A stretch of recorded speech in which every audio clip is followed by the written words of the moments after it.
Hello, I'm Dr. Croley and welcome to Case of the Day. Today we're going to talk about an interesting lady who came in with a complaint of her eyes being irritated and she felt that they were dry. She'd been actually to one of the major universities in the country about her dry eyes and didn't think she was getting relief, and read about a new system called LipiFlow and LipiView, which is a new treatment and then the first FDA approved treatment for dry eyes or meibomian gland dysfunction. She read that we had this system and wanted to see if we could help her with her irritated eyes. So she came in, and actually the LipiView part of the test is actually a scanning interferometer that actually scans the surface of your tear film on your eye, actually takes a video of your eye, and as we watch the video from the machine, you can actually see the oily layer on the surface of the eye if there is an oily layer present, and how much is there. And also, interestingly, you can also watch the blinking pattern of someone's eyes. So after we did the test, it was noted that she was not blinking her left eye more than basically not even quite halfway down. And on that left eye, which is the eye she was complaining about, she had a lot of scarring of her cornea. And basically, after this test, it turns out it's just that she was not blinking that eye, and therefore the eye was drying out and then getting irritated. Actually, her lipid layer of her tear film was normal, and so also was her tear osmolarity. So actually she did not have really dry eyes per se. She actually had very poor blinking on one side that was causing dry eye-like symptoms. So that brings us to dry eyes. And so what are dry eyes? And basically that is that the tear film on the surface of your eye is inadequate, and therefore that leads to symptoms. Those symptoms could be redness, irritation of the variety of types. People complain of a foreign body sensation, that their eye feels scratchy, that they have blurred vision. A lot of times it's intermittent blurred vision. That they could have mucus, or their eyes feel sticky. And so there's a variety of symptoms along that line that people complain of. Probably the most common thing that people come in and complain about is that their eyes burn and water. And so when someone comes into my office and their eyes are burning and watering, and I examine their eyes and I say, guess what, you have dry eyes, then they think, Doc, you gotta be crazy. My eyes are watering all day long. How can that be? You just don't know. And so so I have to sit down and explain what dry eyes are and how their eyes could be watering when their eyes are dry. So your tear film is made up of three layers. There is a mucus layer on the bottom surface, on the outer coating of your eye. Then there's a middle water layer, and then there's an oily layer, or a lipid layer. And you have to have all three of those layers in the proper amounts in order for your tear film to be normal and for your eyes to be healthy. If you're missing some of those tear components, then your eye will not be covered with a proper amount of tears, and the cells of your eye will then become irritated. Actually, some of them actually die, so many people have spots or staining of their cornea when we put a dye in their eye where the cells have broken down, and they actually have dead cells on the surface of their eye. And all this irritation causes inflammation of the eye, and over time this chronic inflammation makes your eye get worse. So, if you got something in your eye, or you scratch your eye, or you get the pink eye or eye infection, or you do something to your eye waters. That's normal.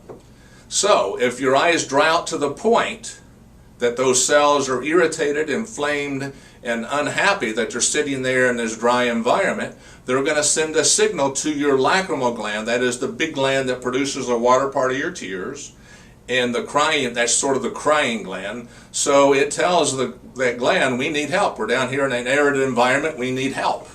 So that gland just pours out water, not necessarily in a controlled manner. So people with dry eyes typically come in and complain that their eyes feel scratchy, burny, and water. And actually the treatment for that, at least initially, is to put in artificial tears to calm your eye down.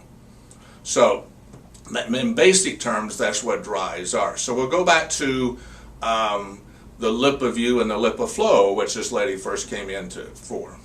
So we now have the capability of telling you more about your dry eyes now. Used to in the old days, or previously, and still there's very few of these machines still in the US at this time, your eyes were dry, we could tell by looking at your eyes they were dry, and here's some teardrops, and that was sort of it. Now we can actually tell you what part of your tear film is not correct. So we have now a test called a tear osmolarity, which measures the salt level in your tear film.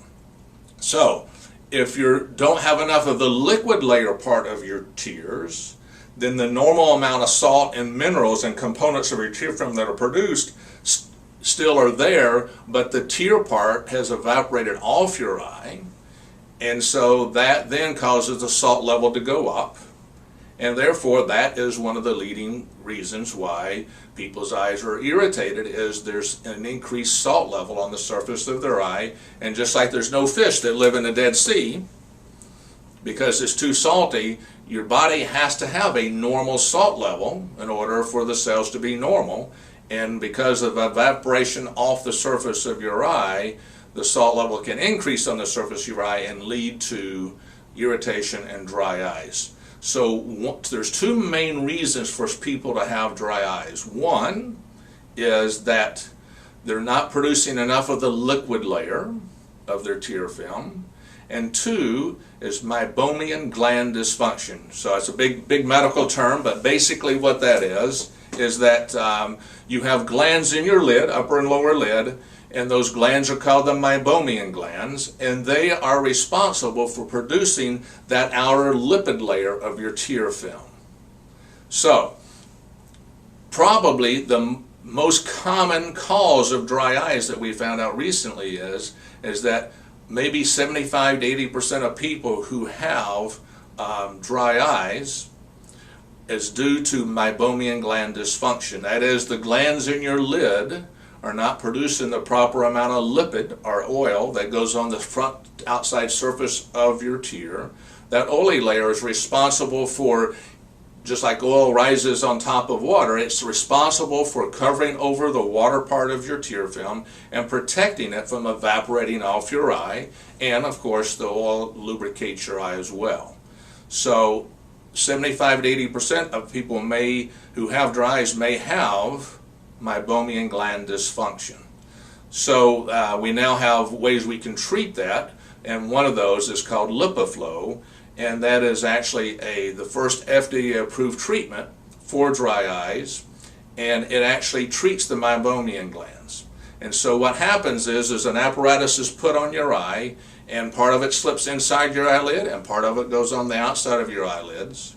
The inside part heats the lid up to a few degrees above body temperature, just like when you put grease in a pan and you heat it up, that gets more liquid. So the same thing in your lids. So we heat the lids up inside where the glands are located, and that makes the oil or lipid layer more liquefied. And then on the outside is a balloon that gradually pumps up and down and expresses and tries to clean out the glands in your lid, so then they function better. And approximately in the study that was done for the FDA, 80% of people who had this treatment felt like their eyes were better after the treatment. So we'll go into more treatment because there's now a long list of things that we can do to treat dry eyes. So in the near future we'll come back and discuss some of the other treatments for dry eyes. So have a great day. If you have any questions, you can try to reach us through the website, and may God bless you and your eyes and have great vision.